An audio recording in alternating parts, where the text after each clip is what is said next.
मेरी बच्ची, यदि मौका मिले तो एक बार इस मैसेज को पूरा सुन। हो सकता है तुम्हें कुछ याद आ जाए। कोई है जो तुमसे शादी करना चाहता है। वह आपकी भावनाओं की बहुत कद्र करता है।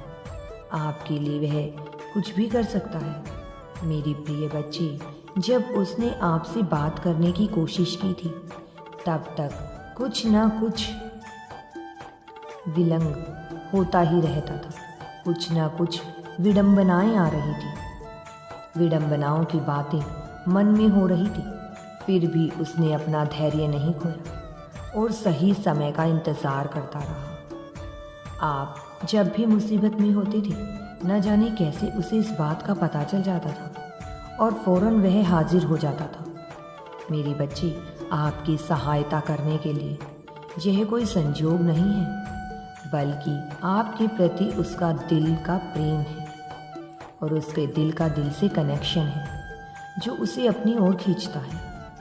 आप उस अनजान तो नहीं हैं, आप उसे भली भांति जानते हो और तुम भी उसके काम को पसंद करते हो, क्योंकि वह शराफत की मूरत है।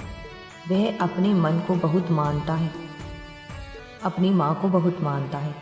उसकी माँ ने कहा था उससे कि जब भी कोई ऐसी बात हो तो तुम दिल की और दिमाग को छोड़कर अपनी आत्मा की आवाज़ अवश्य सुनना। जिस बात को तुम्हारी आत्मा स्वीकार ना करे, कभी ना करना। तुम कभी भी मुसीबत में नहीं फंसो, क्योंकि आत्मा की आवाज़ कभी झूठी नहीं होती। और यही आवाज़ है कि वह बार बार भारी से भारी मुसीबत में भी अपनी आत्मा की आवाज़ सुनता है और उसकी सहायता ईश्वर करते हैं, सही मार्ग दिखा रहे हैं उसे। आज उसकी माँ इस दुनिया में नहीं है, फिर भी वह अपनी माँ की कही बात को सदैव स्मरण करता है, मानता है। आज भी उसकी अच्छाइयाँ बहुत जल्द तुम्हारे समक्ष उपस्थित होंगी। तब तुम देखोगे ना, तुम्हारी दिल भी उसे चाहेगा। चाहे तो तुम और तुम्हारे पिता उसके कितनी भी परीक्षा ले लेना, वह हर परीक्षा में उत्तीर्ण होगा।